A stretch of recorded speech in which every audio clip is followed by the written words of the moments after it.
ওটসের খিচুড়ি। না না, শুনেই নাক ছিটকিও না, কিন্তু এটা ভীষণই টেস্টি আর খুব হেলদি একটা ব্রেকফাস্ট রেসিপি। শুধুমাত্র ব্রেকফাস্ট না, এটা লাঞ্চ বা ডিনারেও তোমরা খেতে পারো যারা ডায়েট করছো। তো এই কদিন বাড়ি গিয়ে আমি ভীষণ পরিমাণে মিষ্টি খেয়ে অনেকটা ওয়েট আমি গেন করে নিয়েছি, যার কারণে ভেবেছি এখন কিছুটা ছিমছাম খাবার খাবো, মানে ওই ডায়েট রিলেটেড। তো আজকের রেসিপিটা আমার না, আমার মায়ের। আমি এখানে কেটে কুটে সমস্ত কিছু রেডি করে দিচ্ছি, কিন্তু রান্নাটা করবে মা। তো এখানে আমি একটা গাজর নিয়ে নিচ্ছি, গাজরটাকে এখন খোসাটাকে ছাড়িয়ে নিচ্ছি, আর খোসাটা ছাড়ানোর পর গাজরটা একটু ছোট ছোট করে কেটে নেব। আর নিয়ে নিয়েছি শিম, বিনস, টমেটো, কাঁচা লঙ্কা নিয়েছি। আর তোমরা চাইলে তোমাদের পছন্দ মতো সবজিও এখানে কিন্তু অ্যাড করতে পারো, যেমন ধরো বিটরুট, বাঁধাকপি, ফুলকপি ইত্যাদি ইত্যাদি। তো এখানে গাজরটা কাটা হয়ে গেছে, আর এখন আমি বিনসটা এখানে কেটে নিচ্ছি। সমস্ত সবজি কিন্তু এখানে ছোট ছোট করে কেটে নিতে হবে। বিনসটা এখানে কাটা হয়ে গেছে, এবার শিমটাকেও এখানে আমি কেটে নিচ্ছি। শিমটাকেও ছোট ছোট করেই কেটে নিয়েছিলাম। তো শীতকালে এই সমস্ত কিছু সবজি দিয়ে এই খিচুড়ি বলো বা যে কোনো মাছের ঝোল বলো, মাংসের ঝোল বলো, খেতে কিন্তু খুব ভালো লাগে। তবে একে একে তোমাদের সাথে আমি সমস্ত রেসিপি শেয়ার করব। এদিকে সমস্ত সবজি আমার কাটা হয়ে গেছে, আর এখানে একটা গোটা কাঁচা লঙ্কা নিয়ে নিয়েছি। কাঁচা লঙ্কাটাকেও কেটে নিলাম ছোট ছোট কুচি করে। কাঁচা লঙ্কাটা কিন্তু ভীষণ ঝাল, তাই একটার বেশি আর দেওয়ার সাহস হলো না। আর নিয়ে নিয়েছি এখানে একটা গোটা টমেটো। টমেটোটাকেও লম্বা লম্বা করে এখানে কেটে নিলাম। ব্যাস, সমস্ত কিছু কাটাকুটি রেডি হয়ে গেছে। এবার চলে যাই একদম আমাদের মেন প্রসেসে। তো এখানে মা রান্না করছিল, এখানে দিয়ে দিয়েছিল 1 টেবিল চামচ তেল, সর্ষের তেল।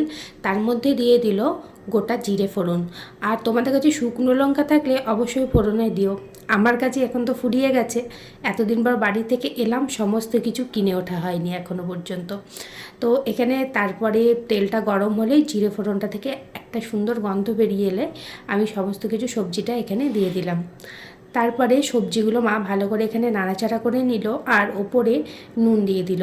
তোমরা তোমাদের স্বাদ অনুযায়ী নুন এখানে ইউজ করবে। তো নুনের সাথে সবজিগুলো আবারও ভালো করে মিশিয়ে 5 মিনিটের জন্য এখানে ঢাকা দিয়ে রেখেছিল।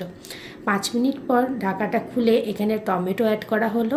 টমেটো দিয়ে সমস্ত সবজিটাকে ভালো করে আবারও মিশিয়ে নেওয়া হচ্ছে। তারপরে মনে পড়লো ফ্রিজে তো মটরশুঁটি আছে, যেটা শীতকালীন স্পেশাল। তো মটরশুঁটিও এখানে কিছুটা আমি বের করে অ্যাড করে দিলাম, আর দিয়ে দিলাম হলুদ গুঁড়ো। তারপরে সমস্ত কিছুটাকে একসাথে ভালোভাবে মিশিয়ে নিয়ে এখানে 2 কাপ জল আমি দিয়ে দিচ্ছি। জলটা একটু বেশি করেই দিচ্ছি, তার কারণ সবজিগুলো তো একটু সেদ্ধ হবে, আর ওটসটা দেওয়ার পর জলটা অনেকটা টেনে নেবে, সেই কারণে।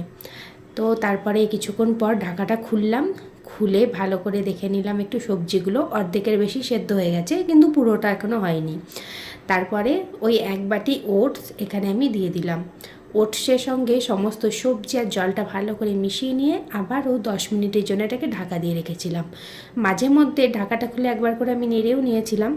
তো তারপর 10 মিনিট পর খুলে দেখলাম সমস্ত কিছু একদম পারফেক্টলি কুক হয়ে গেছে। তো এখন জলটাকে একটু কমাতে হবে, তাই আঁচটা বাড়িয়ে জলটাকে এখানে কমিয়ে নিলাম। দেখতেই পাচ্ছ খিচুড়িটা অনেকটা গাঢ় গাঢ় হয়ে এসেছে। এরপর ওপর দিক থেকে অল্প ধনেপাতা ছড়িয়ে ভালো করে মিশিয়ে নামিয়ে নিলেই রেডি হয়ে গেল ওটসের খিচুড়ি। ভীষণ হেলদি আর টেস্টিও। তো তোমরা অবশ্যই এটা ট্রাই করতে পারো যারা ডায়েটে আছো বা এমনি নর্মাল দিনেও। আর হ্যাঁ, শেষে কিন্তু তোমরা যদি চাও 1 চামচ ঘিও এখানে অ্যাড করে দিতে পারো। আমি দিলাম না, কম তেলে রান্নাটা করার জন্য। তো এদিকে ওটসের খিচুড়ি রেডি হয়ে গেছে, আর আমি এটা মাকে সার্ভ করে দিলাম। তো মায়ের মুখ থেকেই শুনে নি রিভিউটা। ভালো হয়েছে রে, ঝাল ঝাল হয়েছে। ভিডিওটা ভালো লাগলে লাইক, কমেন্ট, শেয়ার করতে ভুলো না, আর পেজটাকে ফলো করে পাশে থেকো।